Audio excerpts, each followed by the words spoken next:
आज oracle financial services के stock में जोरदार तेजी देखने को मिली और इसके सीधे तार जुड़े हुए हैं यूएस में लिस्टेड ऑरेकल कॉर्पोरेशन से। अब इसीलिए वो स्टॉक आज फोकस में आता हुआ दिखाई दिया है। दरअसल हुआ ये है कि ऑरेकल कॉर्पोरेशन के शेयर में कल ओवरनाइट करीब 9% तक की तेजी देखने को मिली। कई सारी चीजें हैं जो तेजी को और आग दे रही है ऑरेकल कॉर्पोरेशन के लिए। इन्होंने वैसे 2 बड़े करार किए हैं और दोनों ही करार क्लाउड इंफ्रास्ट्रक्चर और साथ ही साथ एआई सेक्टर में आते हुए दिखाई दिए हैं। ओपन एआई और साथ ही साथ गूगल क्लाउड के साथ ये 2 नए कॉन्ट्रैक्ट्स क्लियरली साइन होते हुए दिखाई दिए हैं, इसीलिए ये स्टॉक तेजी में रहा है। ओपन एआई की बात करें तो ओपन एआई के लिए cloud infrastructure capacity oracle corporation बढ़ाती हुई दिखाई देगी। कंपनी ने यह भी कहा है अपने कॉन कॉल में कि एआई मॉडल ट्रेनिंग के लिए कंपनी कई सारे बड़े डेटा सेंटर्स बना रही है, जिसमें कई सारी एनवीडिया की चिप्स का भी इस्तेमाल होगा। वैसे ध्यान रहे कि ऑरेकल क्लाउड इंफ्रा में एनवीडिया, गूगल जैसे बड़े क्लाइंट्स के साथ काम करती है।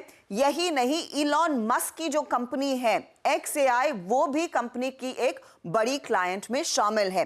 तो ये वो clearly open AI, chat GPT वाले प्लेटफॉर्म पर जो कंपनी काम कर रही है उसका उल्लेख हुआ। लेकिन गूगल के साथ कंपनी ने मल्टी क्लाउड करार किया है और सितंबर तक कंपनी कहती है कि ये जो करार है उसके चलते ऑरेकल डेटाबेस गूगल क्लाउड पर लाइव होता हुआ दिखाई देगा, यानी कि सितंबर तक कई सारी साइट्स वहां पर खुलती हुई दिखाई देंगी।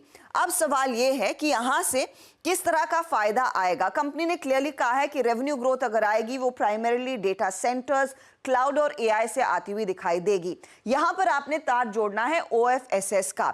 OFSS इसीलिए फोकस में आ रहा है आज क्योंकि OFSS का 50% जो आय है वो ऑरेकल कॉर्पोरेशन और उसकी सब्सिडरी से आता है।